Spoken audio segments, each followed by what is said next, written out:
Paul George has stepped into uncharted territory, captivating fans and critics alike. His latest actions, both on and off the court, have ignited heated debate and fascination. Is this his boldest move to date or a sign of mounting pressure? During Game 3 of the 2024 NBA Finals between the Boston Celtics and Dallas Mavericks, Paul George made an unexpected cameo on ESPN's halftime show as a guest analyst. This surprise appearance was part of ESPN's push to bring current NBA players into the studio for finals coverage. George stepped in for New York Knicks forward Josh Hart, who had been a part of the panel for the first 2 games. But his 27-second analysis? It didn't exactly hit the mark. Fans were hoping for some deep insights from the veteran, but his quick take felt pretty shallow, leaving the whole moment feeling awkward and out of place. But he didn't do so. I gave it up, to soften him up and try to get it back.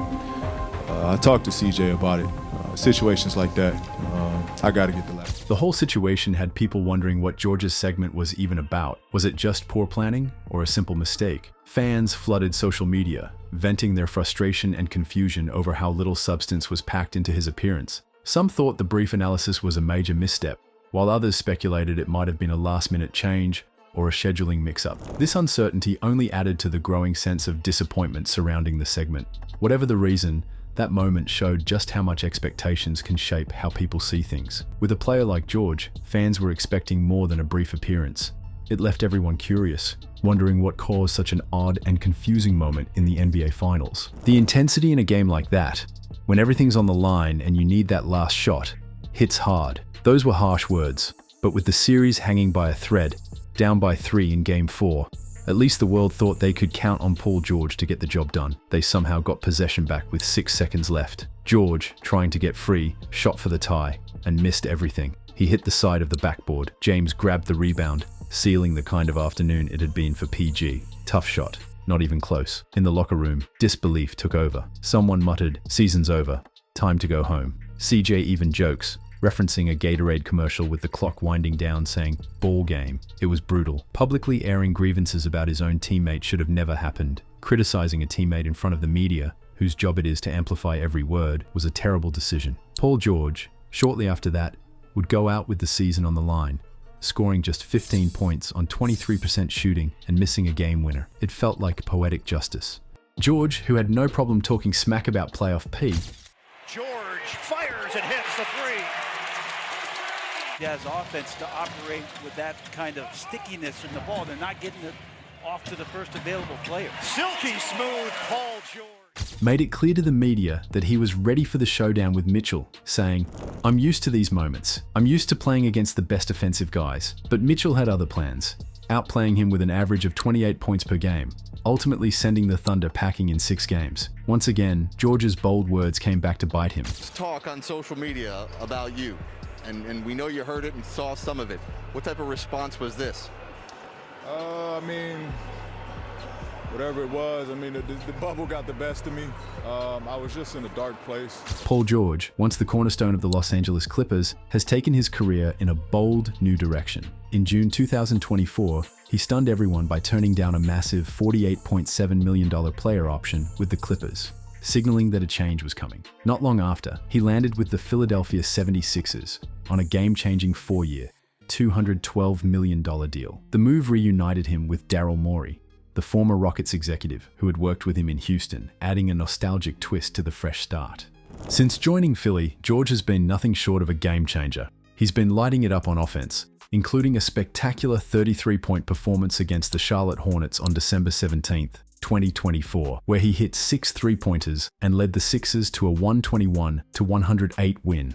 George has stepped up as a key leader in the 76ers championship chase, proving he's still one of the league's elite talents. After some rocky years, he's found his spark again in Philly. This season, George is averaging 15.9 points, 5.7 rebounds, and 4.9 assists, shooting 40.6% from the field. Looking back at his 2019 trade to the Clippers, involving Shai Gilgeous-Alexander and a haul of draft picks, many now see it as one of the most lopsided trades in NBA history. While George earned multiple accolades, including his 9th All-Star nod in 2023-24, his time with the Clippers was marred by their failure to break through in the playoffs. That frustration pushed George to start fresh with the 76ers, and it's paying off big time.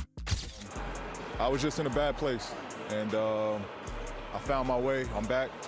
and I look forward to the rest of this run.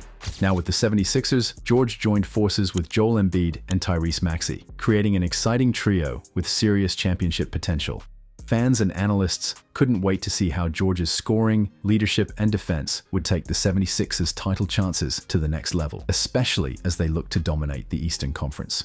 On the other hand, Clippers owner Steve Ballmer wasn't thrilled to see George go. He admitted the team had worked hard to keep him, but understood George's desire for a bigger contract with the 76ers. Despite the parting, Ballmer wished him the best as he started this new chapter. Of course, George's move has sparked plenty of questions about his future and what it means for the NBA as a whole. Paul George is having the worst season of his career, and it's all playing out on Podcast P. He's putting up a career-low 17 points a game and 4 podcasts, while a rookie nail tech is out here outplaying him. George is barely cracking 15 points a game. Yeah, he turned 18 yesterday, but it's still not looking great. He really needs to step up and show he's a dog. If you're getting paid like a max player, your stats should match the paycheck. Age and situation don't matter. If you're a max guy, your numbers need to reflect that. He's not 40, averaging 14 points. He's out here with Jeff Teague numbers from his Minnesota days. The comments are absolutely roasting him after dropping a podcast while his team's going through a tough time.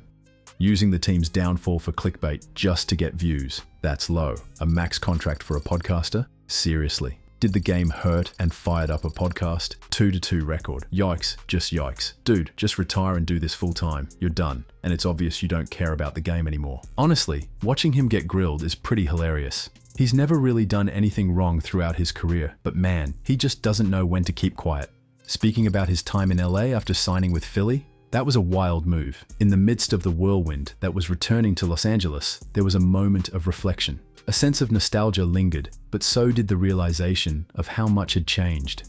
I think initially, you know what I mean, coming back to LA, that was home when I first came back to LA. But it ain't it. It's not the same love because when I was in LA, they were like, man, you should have been a Laker. That's all I was hearing. It was no like, oh, welcome to the Clippers. Yo, we happy you in LA, but you should have been a Laker. You're on the second team. I'm on to be. That's how the vibe and the love felt, you know what I mean? That wraps up our deep dive into Paul George's surprising journey through the NBA. From his sudden cameo on ESPN to his bold decision to leave the Clippers for the 76ers, his career has been anything but predictable. The highs and lows, from playoff heartbreaks to major career shifts, have left fans questioning what's next for PG. Will he step up and prove his worth in Philly, or is this just another chapter in a roller coaster career? If you enjoyed this deep dive, don't forget to like, comment, and subscribe. Let us know in the comments, what do you think is next for Paul George? See you next time. Late into the shot clock, they found some angles and seams in this first half. 7 to shoot. George crosses, challenges Gobert. Off the glass, Paul George had to adjust.